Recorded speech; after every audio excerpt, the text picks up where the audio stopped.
It's the end of the year, and we're talking about my 10 favorite movies of 2024. They're not going to be your 10 movies, but maybe we have some similarities. I'd love to hear your thoughts below. Number 10 for me is Goodrich, a very unassuming human movie about a man that's just out of touch with his family and what they need.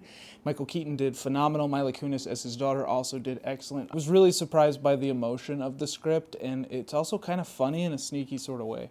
Goodrich is my number 10. Number 9 is Alex Garland's Civil War. This was a really chilling movie that looks at the importance and the complexity of journalism. A lot of the shots just held on a frame that looked like something you might see out of a reputable magazine. Artfully done with adrenaline-packed scenes and a depth beneath each of them. There are 7 or 8 frames in this movie that I think are going to stick with me for a long time. Number 8 for me is Wicked. I had so much fun with this movie. I was totally ignorant to the lore, to the story, to the songs. I didn't know Popular was from Wicked. Cynthia and Ariana blew it away as the leading ladies. The surrounding cast was fantastic. Loved seeing my boy Bowen Yang from SNL. Jeff Goldblum was fantastic. I thought the songs were so well done. I feel like I've been burnt on some part 1 and part 2s lately, so I was a little nervous about this movie's ending, leaving us high and dry, but honestly, I felt like we got all the closure we needed for a complete arc, and I'm looking forward to part 2, which is just a great place to leave the audience. Number 7 for me is Saturday Night. I had a blast with the cast and the crew backstage trying to pull off some semblance of a spectacular show, even with the network's shadow looming large over them. I just wanted them to succeed. I was totally engrossed in this world, and since then, I've been watching old reruns of Saturday Night Live. Number 6 for me is Twisters. What a fun summer movie. The storms looked so real. I was engrossed in the action. The soundtrack was fantastic. I was bumping to that all summer long. I'm not even a huge country guy, but there was something about the way that they all played in to the action that I was just totally there for. I thought the cast was cool. I thought they snubbed my boy Anthony Ramos' storyline just a little bit, but ultimately I thought it was a ton of fun. Number 5, from the mind of Tim Burton, back and better than ever, is Beetlejuice. Beetlejuice. Michael Keaton let this role simmer, and honestly, I think it works just as well now that he's older. The cast was fantastic, well-rounded. Even the newbies that they brought on just fit the world so perfectly. Jenna Ortega was made to be in Tim Burton stuff. The music from Danny Elfman, all the nostalgia, and just a fantastic spooky season movie. I think this movie did what any sequel that comes decades after the original should do, which is give us what we loved about the first one, play into the nostalgia a little bit, but then also give us enough new stuff to keep us engaged. And I thought this movie did both of those things really, really well. Number 4 is Fall Guy, a love letter to stuntmen. They actually broke some records for stunts in this movie.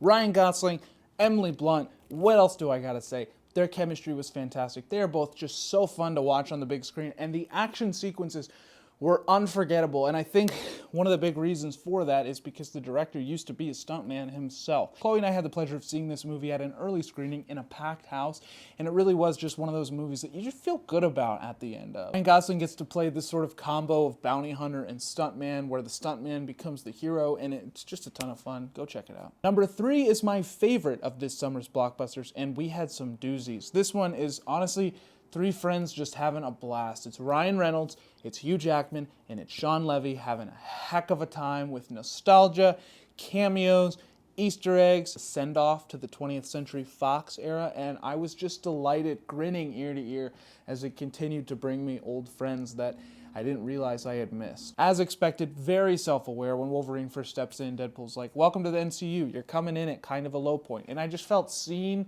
as a fan. Number 2 is A Real Pain. It's written by, directed by, and stars Jesse Eisenberg. He put a lot into this movie. He co-stars with Kieran Culkin, which immediately intrigued me. They're both sort of known to be playing these neurotic geniuses, and to have them on the big screen together as cousins really intrigued me. Now, the setting for all of this is a Holocaust tour through Poland. It's a very moving drama that considers every person in the film not just as a caricature or something to help prop up the main 2 characters, but as people. Really important, insightful dialogue that you are thrown in the middle of, and sometimes you want to get up from the table and leave, but it's best that you just sit there and see what every side has to say. Okay, my number 1 movie of 2024 is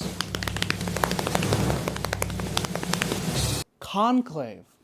This movie totally caught me off guard. It moved me deeply. I thought it was masterfully done, from the framing to the character development to the story's pacing, the music, and the way that the music carries you along this very tense and fragile narrative in which faith is displayed complicatedly, if that's a word, and tastefully. I thought Ralph Fiennes, Stanley Tucci, really everybody in this movie I thought deserves a nod for something, supportive or main. As a person of faith myself, there's some lines in this script that I've been chewing on since I saw it. And number one for me is Conclave.